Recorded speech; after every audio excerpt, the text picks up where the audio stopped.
صباح الفل. عاملين ايه؟ هنعمل النهارده بقى ايه؟ البتنجان المخلل ده طبعا اللي هو منور اكلنا في رمضان. وهنعمل رز صيادية او الرز بالبصل، وهنعمل سمك يعني وشوية سلطة والعصير اللي احنا هنشربه ان شاء الله وهنفطر عليه في رمضان. وطبعا انا بقول لكم مساء الفل عشان طبعا انا كنت بادئه اكل بعد العصر. انتوا عارفين ان السمك ما بياخدش حاجة. اول حاجة هبتدي بقى بالبصل. اول حاجة طبعا البصل على النار ياخد لون زي ما انتوا شايفين كده في شوية زيت عشان يديني لون في الرز. فلازم البصل ياخد لون بني او اغمق من البني. بعد ما البصل خد اللون ده نزلت عليه بشوية مية بقى ايه سخنين باردين. مستعجلة حطي مية سخنة يغلي غلوتين في المية، وبعد كده تحطي بقى التوابل بتاعتك. انا حطيت ملح وكمون كزبرة ناشفة، ولسه هحط حاجة تانية هتشوفوها بس مع الرز. تمام. ملح وكمون وكزبرة ناشفة مطحونة. هسيبهم يغلوا مع بعض شوية، التوابل تطلع طعمها والبصل يطلع لونه، وبعد كده هننزل بالرز بس شوية كده. هنروح هنا بقى للسمك بتاعنا، ده سمك فيليه. طبعا اي نوع سمك هنتبله بالطريقة دي، بس انا بقى ايه هقطعه كده شرايح. يعني ممكن اقطعه زي البانيه قطع كبيرة، وممكن اقطعه زي البفتيك قطع اكبر، بس انا بحب اعمله كده زي الستريبس، اعرض من الستريبس شوية. هنقطعه بالشكل ده كده عشان يبقى سهل في القلية وسهل في الاكل. تمام. هنقطع برضو ايه، انا بقطعها الاول الشريحة الكبيرة دي الجزئين، وبعد كده بقطع كل جزء لوحده يعني عشان المكان. تمام. عشان كمان كله يبان في الفيديو، ما يبقاش في حاجة باينة وحاجة لا. هاخد بقى القطعة التانية هنقطعها بنفس الشكل. هنيجي بقى هنا للتتبيلة هنقطعها مع بعض ورا الكاميرا يعني. نيجي هنا للتتبيلة انا فارمة توم مع كزبرة مطحونة مع كمون. توم وكزبرة مطحونة وكمون. هزود فلفل، هزود قصدي ملح، ما حطيتش فلفل خالص. ملح وليمون وبهارات سمك. مفيش بهارات سمك مفيش مشكلة، لكن فلفل انا ما بستخدمش فلفل في انواع الاسماك كلها. يبقى حطينا ايه؟ توم، كزبرة، كمون، ملح، بهارات سمك، ليمون. انا بعصر دلوقتي الليمون حتى البذر نازل، هو اطلعه بعدين بالمعلقة. بعد الليمون هنزل بقى ايه بشوية خل حلوين كده، وهقلب بقى ايه التتبيلة دي كده مع بعضها. خدت بقى من التوم المفروم بالكزبرة والكمون معلقة توم، خدت منه معلقة. دي بقى المعلقة السحرية اللي انا بحطها مع الرز.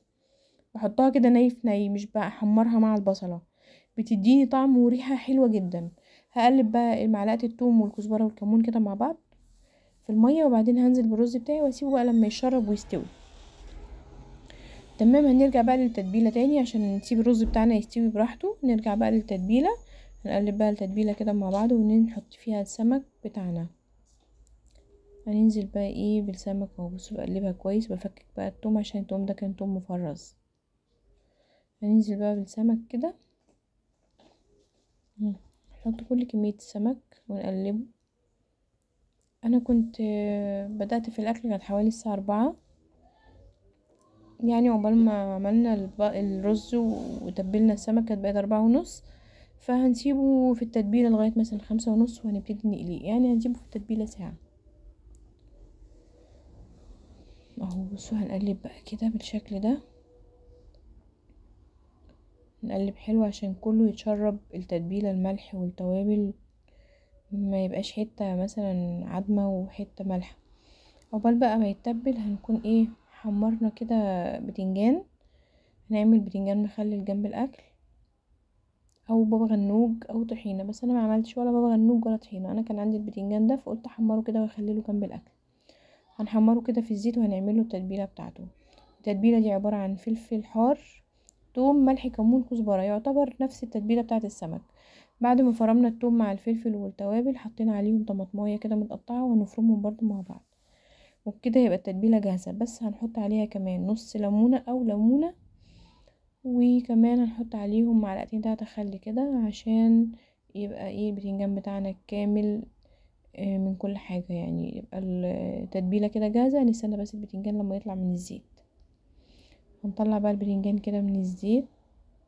طبعا الزيت ده كنت قليت فيه الكبيبة الشامي والسمبوسك. فلما احب اضحي بالزيت اقلي فيه سمك، فانا هقلي فيه سمك دلوقتي. بصوا بقى البتنجان طلع اهو. ده بقى الدقيق اللي احنا هنقلي فيه السمك.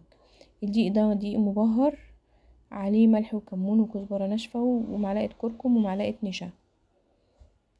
تمام. نحط بقى السمك بتاعنا كده. هنا كانت عدت الساعة، يعني انا كنت قليت البتنجان وتبلته كده وهنا كانت عدت الساعة اللي انا تبلت فيها. هنا كانت الساعة بقت 5:30 تقريبا، كنت على وشك الفطار. فهناخد بقى السمك بتاعنا كده بالشكل ده ونضغط عليه كده عشان الغلاف ده ما يقعش في الزيت. وبعدين هننفضه كده من الدقيق الزيادة وهننزل بيه في الزيت، عشان الدقيق الزيادة ده هيخلي الزيت يتحرق بسرعة. اهو هيحمر بقى ويديني لون حلو قوي من الكركم، ويديني برضو من بره قرمشة كده من النشا. تمام. بصوا بقى شكله اهو كده. ننفضه ونحطه كده في الزيت، وهنروح بقى للبتنجان بتاعنا. البتنجان هنا كان برد. امسكه بقى ايه، افتحه كده بالسكينة او بالشوكة او بايديكي. بعد ما افتحه بالشكل ده ابتدي بقى ابصوا قلبه ازاي ابيض. شايفين؟ مش مبذر مش غامق، قلبه ابيض زي ما هو ما اتحرقش. لما قلبه بيبقى غامق بيبقى يا مبذر يا محروق، يعني اتحرق منك في الزيت. اهو بصوا الشكل ده. طبعا انا كنت التتبيله عملتها وكنت لسه حاطه الليمونه اهي، كنت حاطاها تفك عشان الليمون ده انا مفرزاه. فكنت سايباها تفك كده جنب البتنجان عشان البتنجان سخن يعني. فكنت سايباها تفك جنبه كده من الدفى اللي هو من سخونيه البتنجان يعني. فمعنى كده ان انا ما كنتش لسه عصرت الليمونه. اهو بصوا بقى ببتدي بقى ايه اظبطه كده على اساس ان هو كان محطوط عكس عكاس. فابتديت ان انا ايه اخليه كله اتجاه واحد عشان الشكل يعني. اهي الليمونه بقى اخليها كانت لسه ما فكتش، وهقطع كمان التتبيله معايا بزياده شويه. فقلت اقطع طماطمايه كده شرايح على اساس انها تاخد بقيه التتبيله بتاعه البتنجان، فتبقى يعني طماطم بالثوم. يعني انتوا عارفين بقى طماطم بالثوم والليمون، هي دي. اهو كده. طبعا هقطع طماطميتين تقريبا. اهو بصوا هنا كنت تبلت البتنجان كله وحطيت بقيه التتبيله على الطماطم، وكنت عملت طبق سلطه حلو كده من كل حاجه عندنا، قوطه وخيار وبصل وجزر وفلفل. وكنت صبيت العصير ده عصير برتقان كنا مفرزينه مع بعض وطلعت منه قبل كده. والسمك اهو، والرز بتاعنا كان استوى، والاطباق كمان فاضيه اهي. فانا كده بقى مستنيه الاذان جدا واغرف الرز. وكل سنه وانتم طيبين، وما تنسونيش في اللايك والشير والسبسكرايب. والسلام عليكم ورحمه الله وبركاته.